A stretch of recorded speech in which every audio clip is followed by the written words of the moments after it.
In today's world, we usually consider elephants to be the giants of the land. They are, after all, the largest living terrestrial animals on Earth, with fully grown adults being impervious to attacks by wild predators. On the other hand, while large birds do exist, like the ostrich, we still tend to think of them as being rather small, opposites of the titanic elephants, so to speak. And for hundreds and even perhaps thousands of years, this has been the way of thinking. Elephants equal big, and birds equal not so big. However, in reality, this wasn't always the case. In fact, once upon a time, off the coast of what is today Italy, birds outgrew elephants. This bizarre situation began with the genus of elephant known as Polyaloxodon. It included two of the largest elephant species to ever exist.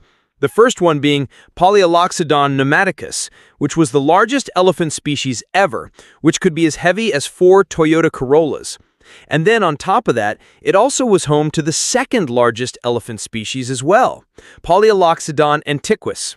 This giant, commonly referred to as a straight-tusked elephant, populated large swaths of Europe during the Middle and Late Pleistocene. During this time, they were the largest terrestrial animals around Europe, but not all of their descendants would be destined for such greatness, as roughly 500,000 years ago, a colony of these elephants ended up on Sicily and Malta via a series of islands and land bridges that appeared during lower water levels. However, eventually the water levels rose again, and these elephants soon found themselves marooned. These titans, surrounded with limited resources and no direct threats, soon experienced something called insular dwarfism and shrunk over time, eventually leading to the emergence of the smallest elephant to ever live, Polyaloxodon falconeri. As the smallest of all elephants, the falconeri was substantially smaller than its giant predecessor, with males standing at 3 feet or 1 meter at the shoulder, while females reached just 2 feet and 8 inches, or 0.8 meters. At this height, both genders were exceptionally lighter than even the smallest elephant species of today, the Borneo pygmy elephant. Paleontologists estimate that the males would have measured about 250 kilograms or 550 pounds in weight, making them around the same weight as a medium-sized domestic pig. Meanwhile, the females were only 150 kilograms or 330 pounds, making them lighter than modern-day baby elephants. Such a dramatic decrease in body size would truly have made this species quite the sight, but they were not the only ones that underwent extreme changes on the two islands, for they were joined by a host of other animals that were also impacted by island life. But the difference is that not all of these animals became smaller, as due to the lack of predators on the island, some animals that were usually restricted in size due to predation were now able to freely grow to their heart's content, resulting in numerous cases of island gigantism.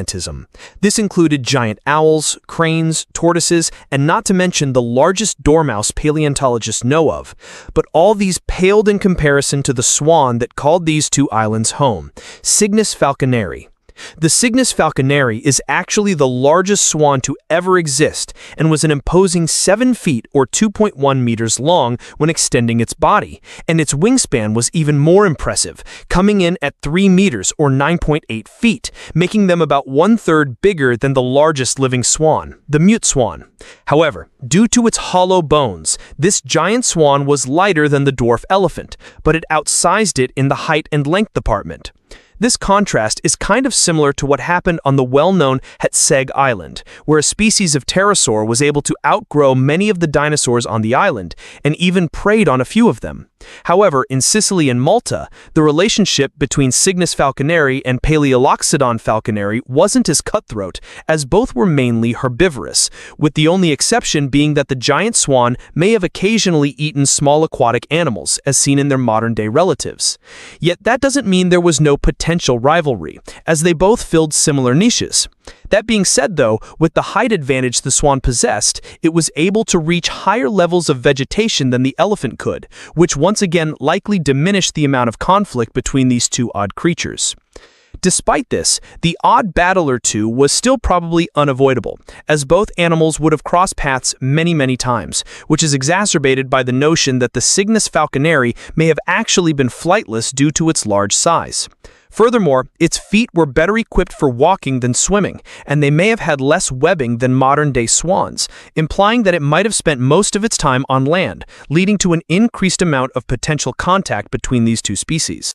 Similar to the swan, the Paleoloxodon falconeri also underwent certain changes that affected the way it moved around, as its limbs were proportionally quite slender and its back was concave, making it much more nimble than today's elephants. It also walked more on its toes, granting it the ability to better navigate the steep terrains commonly found in Sicily and retain its balance when walking on uneven surfaces. Additional changes to this elephant included the development of a thicker coat and tiny ears, both of which evolved for thermodynamic reasons, and once again adding to its array of features that went against what we tend to think of when we imagine elephants. It, along with the giant swan, truly made one odd yet fascinating duo, which begs the question, what happened to them? The answer is, unfortunately for both animals, an island without predators can only remain predatorless for a limited amount of time, and approximately 200,000 years ago, fluctuations in water levels once again allowed a new influx of animals to reach Sicily and Malta from mainland Italy. Unfortunately, some of these new arrivals were terrible news for the elephant and the swan, as they included not only lions, but cave hyenas and wolves. On top of that, larger and more formidable herbivores also arrived in the form of red deer, fallow deer, steppe bison, oryx, and even a hippo. Furthermore, another batch of Paleoloxodon reached the islands and would call it home. This influx of new animals, especially the predators, would have created a dire situation for both the swan and tiny elephant, likely contributing to their ultimate demise. To add fuel to the fire, it's also believed that this region was experiencing an increase in tectonic activity during this time, which may have put more restraints on the environment and in turn resources, exacerbating the demise of Cygnus falconeri and Paleoloxodon falconeri. However, even though they may have disappeared, Sicily and Malta would still retain a surreal ecosystem for quite some time, as the newcomers underwent their own interesting transformations, with some strange new sightings including a dwarf hippo and, coincidentally, another small elephant, Paleoloxodon nigeriensis. Yet their stories are for another time. Thank you for watching. If you made it this far in the video, please consider giving a like, comment, or subscribe. Or if you're feeling generous, feel free to do all three.